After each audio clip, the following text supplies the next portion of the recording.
Have you ever found yourself lost and in need of directions? How frustrating would it be to try to get home if you didn't understand the directional terminology that the person giving you directions was using? The same is true with the human body. We need to be able to use terminology to accurately describe where treatment is occurring or where dysfunction has been found. So the goal today is to provide you with the reference terminology that will allow you to communicate precisely where you are referencing in the human body. It's important to note that reference terms come in pairs that reference opposite directions. If you get confused, you can always return to the anatomical position as a reference starting point. So let's get going. Our first pair of terms are medial and lateral. Medial refers to something towards the midline of the body, while lateral refers to something away from the midline of the body. Next, we have superior and inferior. Superior is a reference to something above something else, while inferior refers to a position below something else. Superior and inferior can apply both in the trunk and in the extremities. Next up is right and left. It is imperative that you always use the patient as your reference when using the terms right and left.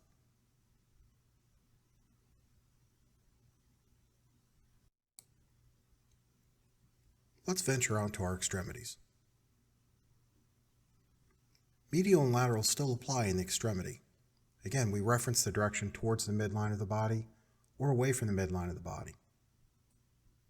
Two additional terms unique to the extremities are proximal and distal. Proximal refers to towards the trunk. So in this particular case, our shoulder would be proximal to the elbow. Distal refers to directions away from the trunk. So in the lower extremity, the ankle would be considered distal to the knee.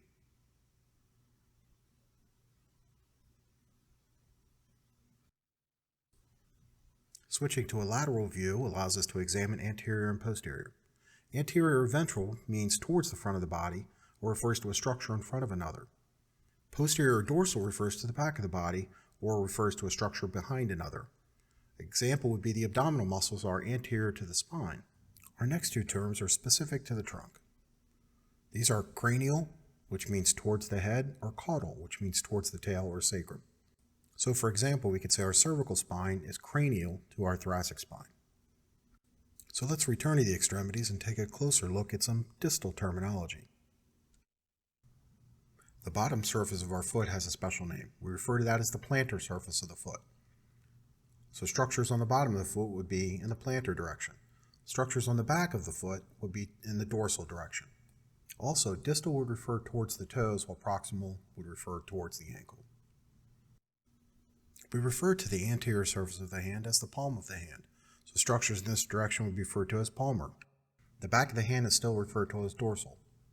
So when identifying location, we refer to either the palmar surface or the dorsal surface of the hand. While the back of the forearm is still referred to as a dorsal surface of the forearm, the front surface we refer to as a volar surface of the forearm. So these terms are used again to represent direction within the forearm. There's another pair of special terms we use in the hand and forearm. These include radial, which means in the direction of the radius bone, or ulnar, in the direction of the ulna bone.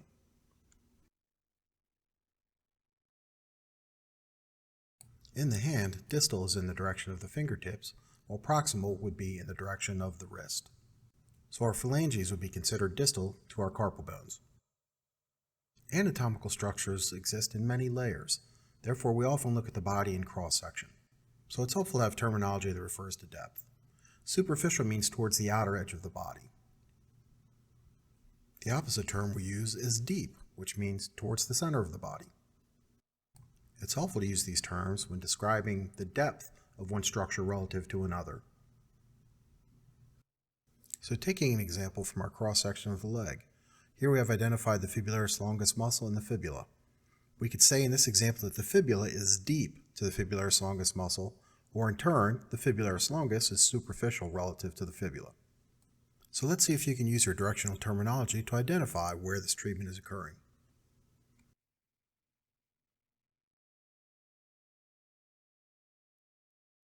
If you said the left distal lateral Achilles tendon, you'd be correct. The goal is to be able to use directional terminology to identify a very specific point in the human body. So here's a list of terms we covered in this video and where they're commonly used.